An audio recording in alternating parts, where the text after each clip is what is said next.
Hello and welcome back to All Things Money. My name is David Blain, and during today's show, we're doing a little recap of what we look for in 2011 in terms of the markets and the economy. We did a big market outlook series of shows in the beginning of the year. We just thought it would be useful to update that view for you, see if anything's changed, see what's the same and what's in store for 2011.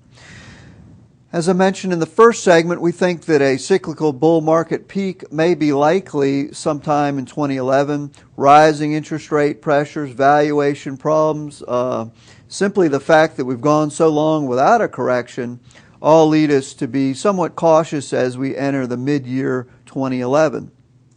Currently, the market is definitely in an upswing, a cyclical bull market, and some of the factors that we'll look for as we progress into the year, those rising interest rates will definitely hurt the stock market. A couple of things, if we look at some cycle composites of election cycles, there's been a lot of study on election cycles and the effect on markets, on how the presidential and congressional election cycle affects markets. There's also a one-year seasonal cycle. It's been somewhat muted as of late, but there used to be a saying on Wall Street, sell in May and go away, because the majority of the gains in the market were made from, say, November to March. There's also decennial cycles and some other patterns that emerge in the markets if we look into history. Now, we don't necessarily put 100% stock in these. They're just interesting to watch and study history. But those type of cycles do converge this year into pointing to a mid-year peak and then a secular bear market. And we think that lines up nicely with the actual economic data. So we want to be cautious as we move through the year. The growth right now is what's leading the market. That growth in earnings as we recover from this global recession is really driving the market. If we look at yields on the Treasury notes, though, they have been slowly creeping up. As when investors are looking, well, should I invest in bonds or stocks?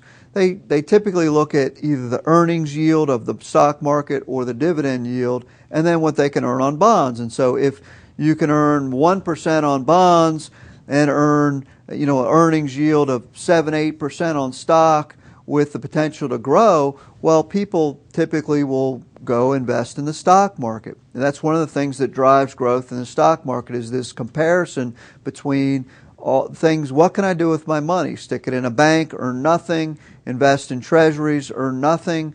Or invest in the stock market, have a lot of volatility, but earnings going up and have the potential to make money. Well, as interest rates go up and the stock market goes up, the dividend yield and earnings yield on the market actually starts to come down. And if interest rates are rising, the yield on bonds goes up. And so that decision becomes much more difficult for investors. And we think that as the 10-year Treasury yield crosses the 4 and 5% range, we think that decision becomes not such a no-brainer. When you have 7-8% earning yield and 2% Treasury yields, well, 90% of the population is going to opt for the stock market. As the earnings yield drops into the 4 and 5% range and Treasury yields rise into that 4 and 5% range, we think that a lot of investors spend a lot more time making that decision. And so things like that will cause the stock market to slow down. We think that there's a lot of discussion today about the BRIC economies, Brazil, Russia, India, China, and the inflation rates that they've experiencing lately. For example, in China, the CPI as of 1/31 was 4.9%. The prime lending rate was about 5.8%, and the industrial production, a number of value added, was about 13%. These are all high inflationary pressures, and not just in China, but in Brazil and other places.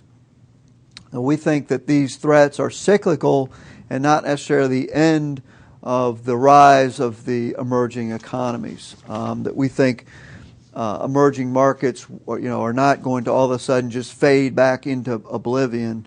That they will continue to grab market share from the Western economies. However, under the where we are currently in the market, on a tactical basis, we're overweighting the United States. That emerging markets have fallen down in the return of the global markets. We think it's temporary, but certainly for the near term, a lot of the allure of emerging markets has certainly gone away. We look at some of the rankings of different countries around the world and how their markets are doing, and the emerging markets have definitely taken a step back in the interim. This will probably continue through the bull market peak, but after this cyclical bear market, whenever it happens, I would fully expect that emerging markets will resume their leadership in the world. We're looking for more stability from currencies. There's been some volatility in the currency rates. We think some of that currency fluctuation will calm down a little bit. Of course, the euro, a lot of people thought the euro was going to go completely out of business. There's a lot of talk of replacing the dollar with maybe a basket of currencies or something as the world's reserve currency. And so a lot of those led to a lot of currency volatility throughout the past couple of years. We think some of that is definitely moderating, and we would not look for so much volatility in the currency market either. Well, we'll continue with our updated outlook for 2011, but right now we're going to listen to a few short messages from our sponsors. So for All Things Money, I'm David Blain, and we'll be right back.